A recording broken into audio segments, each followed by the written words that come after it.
Are a classroom staple for kids with autism, but they're also exploding in popularity with all kids. And they're not just for kids. Forbes dubbed fidget spinners the must-have office toy for adults for 2017. So Kylie and I will be playing with these the entire segment. Wyayn Rasmussen, the head of school at Academy of Whole Learning, is here to explain about these devices, and maybe they can improve concentration in both kids and adults.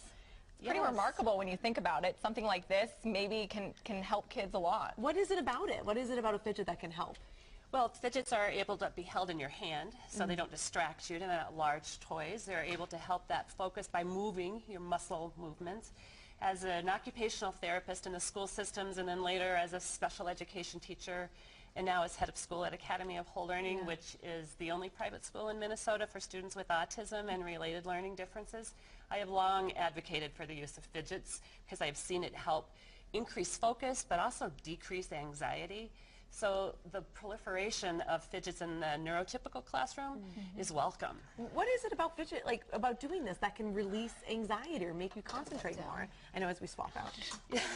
Well, we all have sensory needs. Every single person has some kind of a sensory need. Yeah. And so by fulfilling that sensory need, we're able to focus better on the task at hand, kind of hone in that focus on what we're working on. In the classroom, that might be working on math problems, listening to the teacher. What can you look for maybe in your child or your student that this might be a helpful tool for them?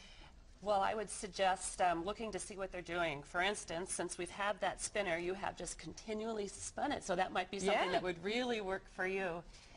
For me, I tend to use the seams on my steering wheel. I really seek that. Oh, I have a friend who talks about clicking her pen over and over and over again, where my husband jingles change in his Clicking pocket. the pen is kind of an annoying habit, I will say, for people to have them. Well, that's what's nice about these, is they're not disruptive. And they're not loud. Right. Well, I would say that's a really good point on clicking the pen, because if it becomes a distraction to yourself or to others, then it's not a good fidget. So this cube is a really good idea.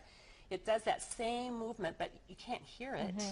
And it allows you to get some of that same input without disrupting others. And you say that you can make something at home. You don't necessarily have to buy it at the store. Oh, absolutely. So I made this morning. It's a great use for a mismatched sock. And I looked in and I put some beans inside of here. And so I would love this because of the texture inside. So it's easy to use. You can see, I would practice having your kids use these, if it's for your children, in a doctor's office while they're waiting, maybe while they're watching another sibling's performance somewhere where they have to go and they have to sit still.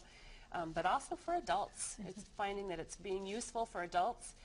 My husband is a dentist. He has fidgets in his office to help decrease the anxiety as patients. Relieve a little bit of stress, maybe even. Yeah, I like that a lot. Well, these are all I didn't realize that there were so many different types of fidgets that you could have. So we appreciate you coming in. Thank you. Well, Wyayn, thank you. Can I do the weather while I do this? I think you've got one clicker in one hand. I don't know is that okay with what's going on with your wrist, though? Did the doctor approve that? You know, I think it'll be okay. The fingers still work. It's just a broken hand.